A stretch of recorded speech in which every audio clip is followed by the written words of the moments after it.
Well, hello, ladies and gentlemen. It's your favorite day of the week.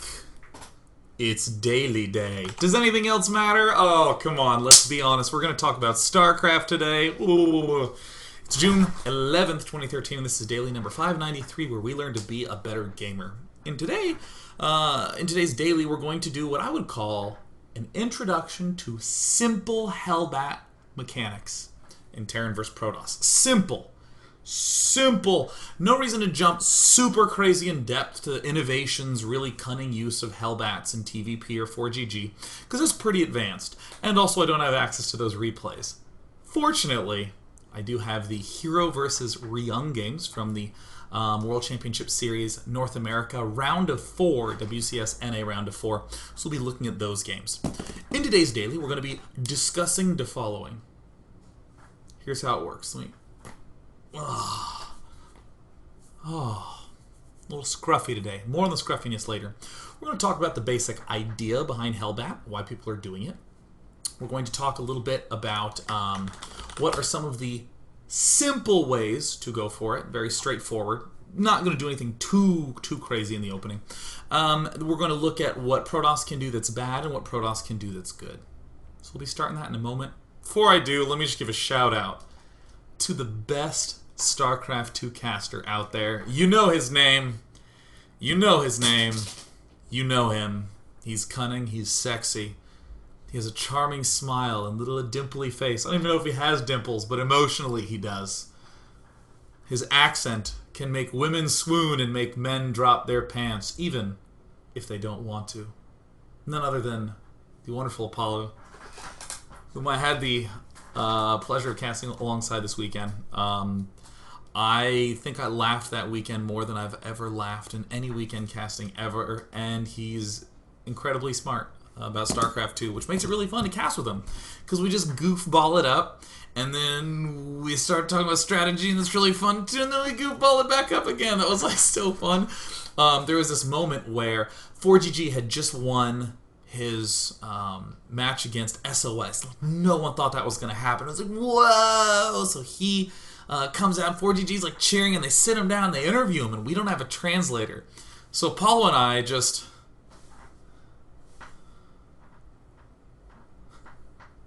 Already, are you getting that, D Apollo? And we just on there decided that we would make up our own translations.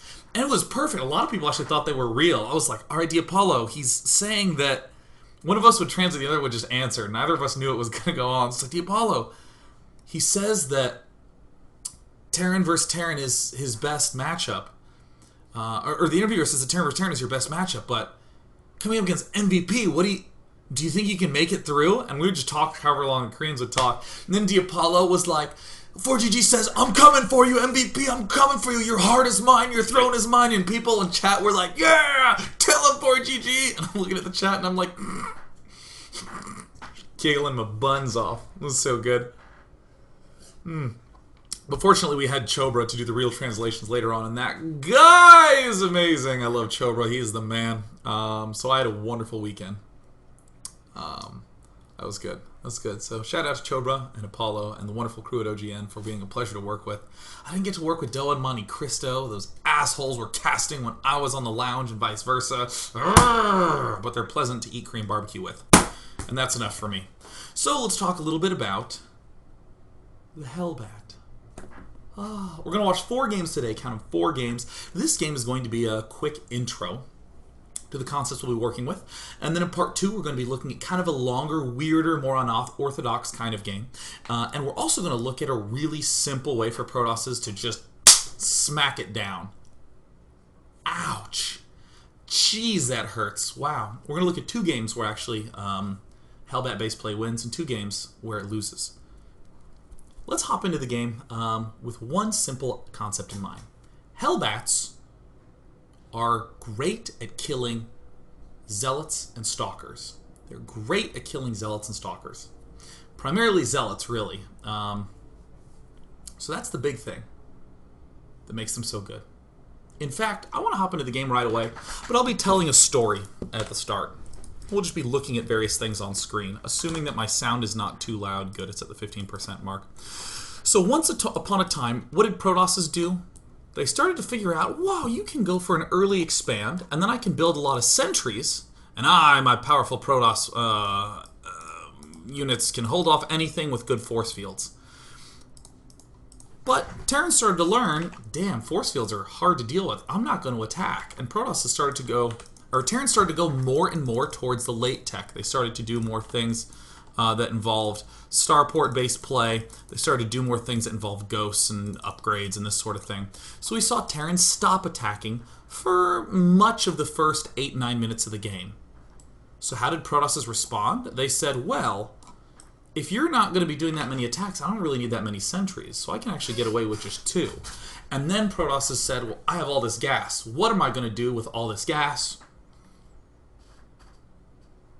Everything! That is the modern Protoss style. We're seeing Protosses go Colossus with 2 Forge, double +1/+1 upgrades. And as they're doing that, they get 1 Colossus and then build a Twilight Council and transition over to Zealot Archon. It's a whole lot of this sort of crap with Protoss. Right? Templar, Colossus, and upgrades to deal with most of the annoying bioforces. But what about the Hellbat? Why go for the Hellbat? The Hellbat is designed to exploit players who are wiggling around doing all sorts of crazy, funky tech and relying on just some cutesy storms and some cutesy Colossus. These Hellbats are amazing at absorbing a lot of that damage and blasting through. Hellbats are a mid-game unit. They are strong in mid-game situations with the sound on. They're not particularly good going deep into the game. So we're going to look at a pretty typical opening from Ryung, opening up Reaper plus a reactor straight on in to the command center. So this is pretty typical. Uh-oh. Does my roommate need to be let in? A few hours. Okay, cool. No, my roommate will be home for a few hours. Nice. I just got really worried. I was like, oh my god. Then everything became okay. So Ryung, he's doing his usual thing, going for a Reaper in command center. And this is a smart play because we can scout up into the map. But we've been talking about the sort of traditional Protoss look, and now we're actually seeing it here. Protoss is now going, well, geez, I can spend even less gas now that I have a mothership core. I might even get away with 1 sentry and just photon overcharge. I don't need to do anything except get all my wonderful tech to my heart's desire. And Ryung is going to be opening a rather common way, going for Marines, Mines with an early expand. So, when we talk a little bit conceptually about the Hellbat, it's good in the mid-game. The things that really kill the Hellbats are things like Colossus, sentries to force field them to keep them back so things can do a lot of damage to them, like Immortals and Stalkers. Those are what are really good against the Hellbat. Things like Zealots suck. Armies with low gateway unit counts, armies with high gateway unit counts, like high low tech, like lots of Zealots, they're really good against that. They're just generally good when Protoss is trying to do too much tech-based stuff. You realize that's the opposite of Marine Marauder. Marine Marauder really struggles against some well-placed storms, against some speed Zealots, against any number of Colossus. That's where Marine Marauder struggles. But it's the opposite with Hellbat. They're really good against Zealots, they're really good against Storm, and really good against small numbers of Colossus. So what does this mean for Terran? Uh-oh. Oh my god. Oh my god, it froze. Are we still... Starcraft? We're good? We're good. We're good. Alright, okay. Woo! I was about to make my big point, and then he cut me off. The big thing for Terran wants to force Protoss to build as many gateways as possible, and to do as much gateway unitaging as possible, to cut back on the more annoying things like big numbers of Colossus, and especially sentries. So this will now lead us into our second question, which is what are some nice ways that we as Terran can do that, can force a lot of gateways out? Because If he's going mainly gateway units, we're going to be going largely Marauder Hellbat, which will crush gateway forces. We'll just crush them. So we want him to have a swollen gateway force that's low tech. So Ryung is going to do something that I would not call a build. I would not call a strategy. This is a sort of in-the-moment read. On this map, my Reaper has covered some good ground. So I'm going to be going for Marines. Rallying to the front with a Widow Mine. Normally we see this used as a drop in the back. Works just fine as an attack at the front too. Manages to successfully pick off the mothership core, so this is already a real disaster. Now, Hero, as it turns out, is going for Blink, so we don't really need to force him to go gateway units. He was doing that anyways. But if he was going for Robo or something like that, with just a single gate, maybe double forge, he could very well lose right now. And indeed, we're doing some very nice damage. In the meantime, we see a pretty typical tech path coming out of Ryung, getting his engineering bay, getting upgrades and all that good stuff, and just harassing as much as he can until he has to pull back. So I'm going to continue to blast through this very simple game, this very quick game. Excuse me. And Ryung is going to be getting his starport out. Everything looks pretty much the way a typical Terran vs. Protoss game would look. Expand, 3 barracks, upcoming starport, soon to be upcoming command center. But in the meantime, we're always thinking, what are ways that we can force more gateway units? Especially zealots. We want to force them zealots. Yeah, num num num num num. So there's our command center. And as many people know, on 2 bases, you can about support 5 barracks and a starport and upgrades. These are the standard numbers that you'll see. 2 engineering bays, 5 barracks, 1 starport. That's on 2 bases. So ordinarily, when Terran players get this 3rd base up and running by landing it here, they'll add on 2 to 3 more barracks as they get more SCVs. Here is the key moment where most Terrans are just calmly transitioning into hellbats. Shoink. Right here, watch this, watch this. Oh, reactor's gonna go down. Yeah, come on. I think it actually doesn't come down too soon. I think it takes a while to come down. Because the important thing is that if we're on 2 base, we actually can't support this as a reactor. Only once this is landed can this actually function. In the meantime, I want to come to something that I think is quite important. These units out in the middle of the map. I will retreat back to 1040 for a moment, where we're seeing everything sort of power up and get started for Terran. These medevacs are not the fastest medevacs in the world, but that's okay. Ryung is still moving out into the middle of the map quite aggressively, which is something that Terrans really can do easily once you have stim and combat shield out. So he's just moving out to create more threats, to hopefully force more warp-ins of crappy gateway units, and ideally to delay Protoss's mass switch around to Ryung. Or, in particular, slow down the Protoss's fast tech to Templar. Crap, this is a Colossus. The fast tech to Colossus. Just trying to do the usual slows and delays. So Ryung tries to hold this off and succeeds. So great, we have our Protoss high on Stalkers. It's excellent.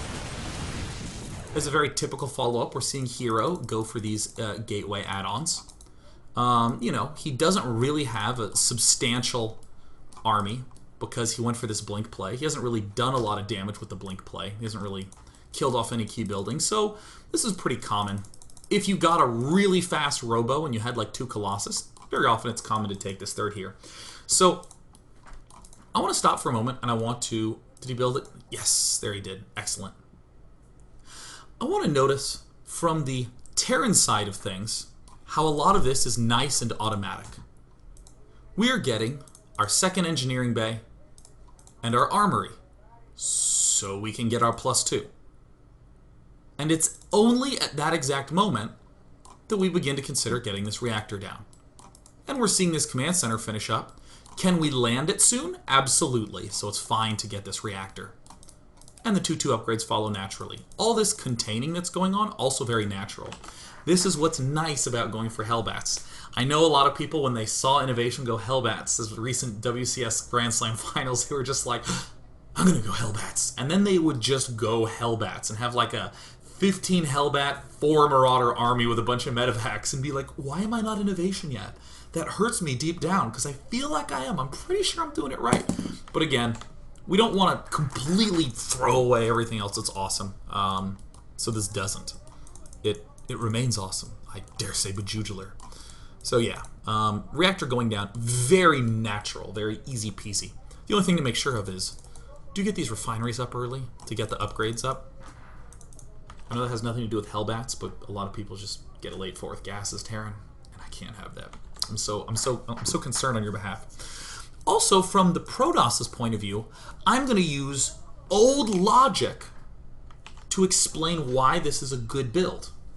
This is the logic that Protoss has been using for a long time. It's the logic that you Terrans will be able to exploit by going for hellbat.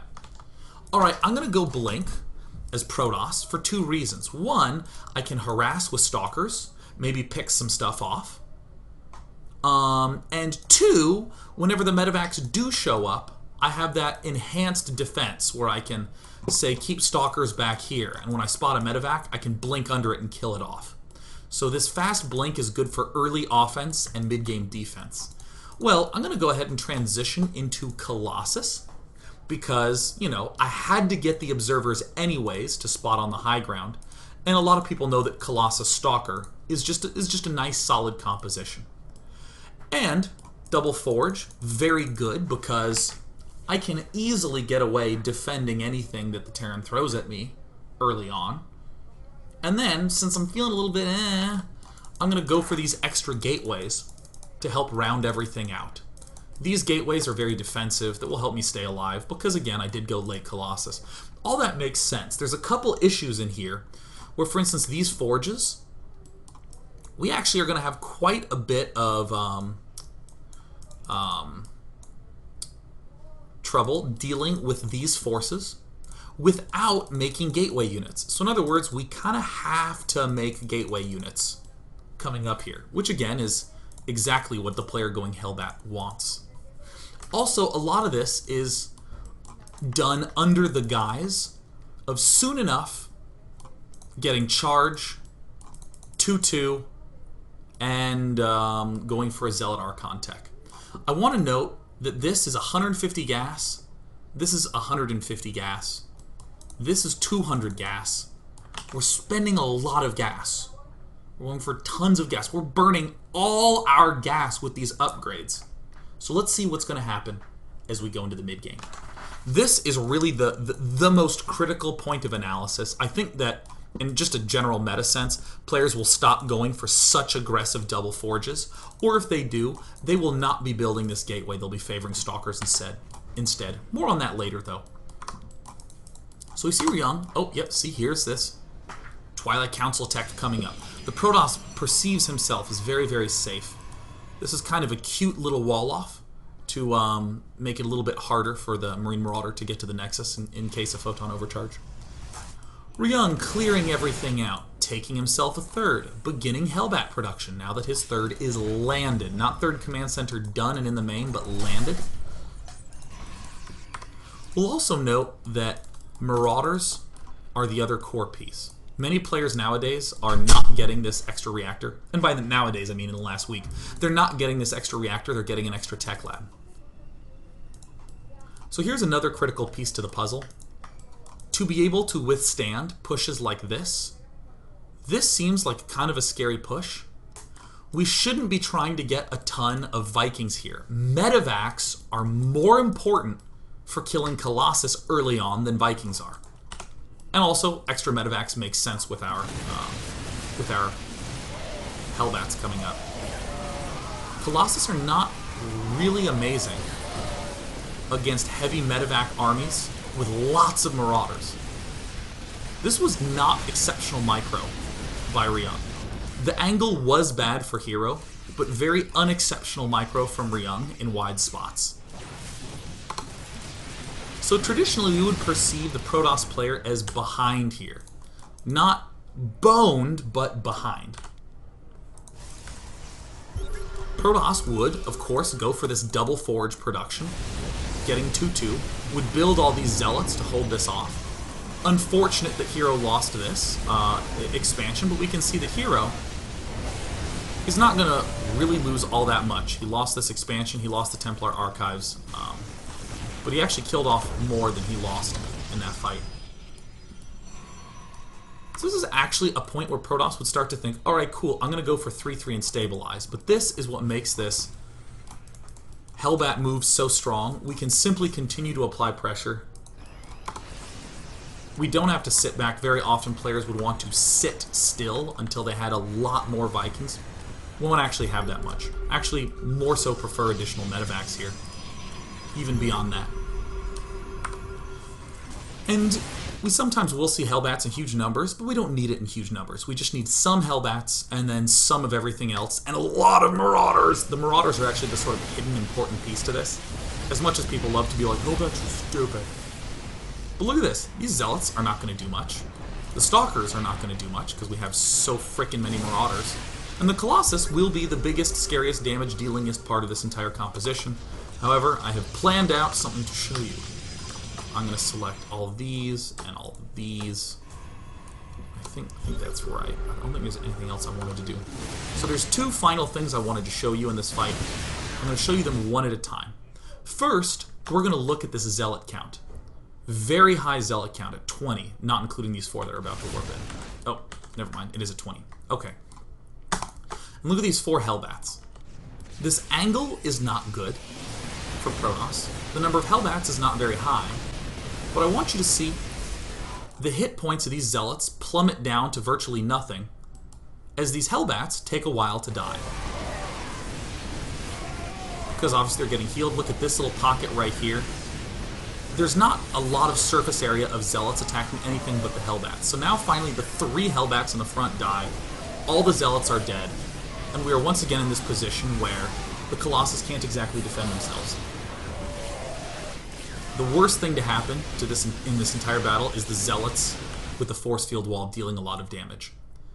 Now this fight eventually goes in Hero's direction, but not for long because there's about to be just like this huge flood of extra units that come down, and Ryung messed up his rally points. Hero is beyond dead in this game. But there's a second thing I also want to point out. Shoink. And this is the thing that's very easy to overlook. I want you to note that these Vikings were useless in this fight. This fight happened all on the backs of the Marauders with the Hellbats defending them. Look at these useless ass Vikings. Okay, they try to sneak in, they get like a couple shots off, and then Hero blinks under them perfectly.